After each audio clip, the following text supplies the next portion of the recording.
So one of the things I've been thinking about recently is like how do I make key information accessible to everyone. Like I feel like the really key information that I'm like more aware of is like I suppose the treatment for depression, and that behavioural activation is something that everyone can do without a professional.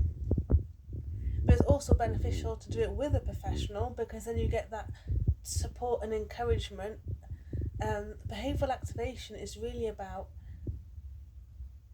gradually doing more activity and reflecting on whether you felt connected, enjoyment, or a sense of achievement. Why is this important? It's important because when we're depressed, we don't feel like doing anything. We don't even feel like getting ready for the day, brushing our teeth, doing our hair. We don't feel like tidying. We don't even feel like interacting with people.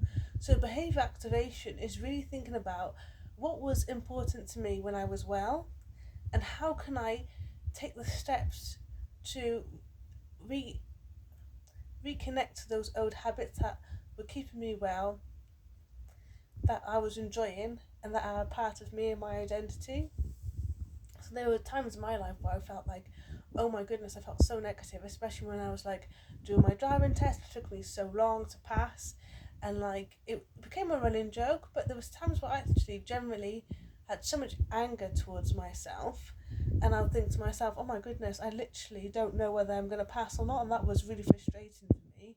So these sort of thoughts that are negative and thoughts that are like really highlight what we don't know, that uncertainty can keep us in a negative pattern. So, like, behavioral activation is all about behavior. So, we focus on the behavior first, and then as the mood starts to improve, we focus on thoughts. What negative thinking patterns are still going on for you? What do they mean to you? And these sorts of things, because it can be really, really off putting if you're doing something and you're not getting a sense of enjoyment because you've still got your negative thoughts. So, these are really key things. And yeah, comment below.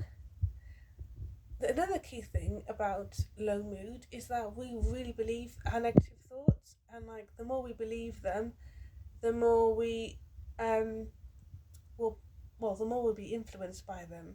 So it's really important that we reflect on if this is this thought factual or is it not factual, and where does this thought come from? Is it based on the situation that's happened in the past? Is it based on the current situation that's happening now?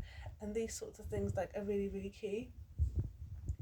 I find if I'm spending more time alone, I'm like, well, what's the point in doing my hair, especially if I'm in a low mood. But if I'm spending more time around people, I'm like, okay, I can put that. I've got energy to put that extra effort in. So sometimes spending time with people, it can feel overwhelming when you're low in mood. But when you start spending time with people, you start to feel that motivation to just get up and do things that you're meant to be doing. Um, yeah, I think it's really reflecting on that. I love spending time alone, to be fair, but I do notice I do a lot less if I'm spending time alone and not seeing others. So that's quite interesting. Like when I'm by myself, I normally go for walks. I do some baking. I do some art. I really want to get into painting by numbers. I like to do writing. So I was really thinking about um, what do you enjoy, and how can you start doing the things that you enjoy again. So that's it for today. This is my video for February. I'm going to try and do one every week, but I don't know whether that's excessive. I'm thinking maybe every other week, but definitely every month.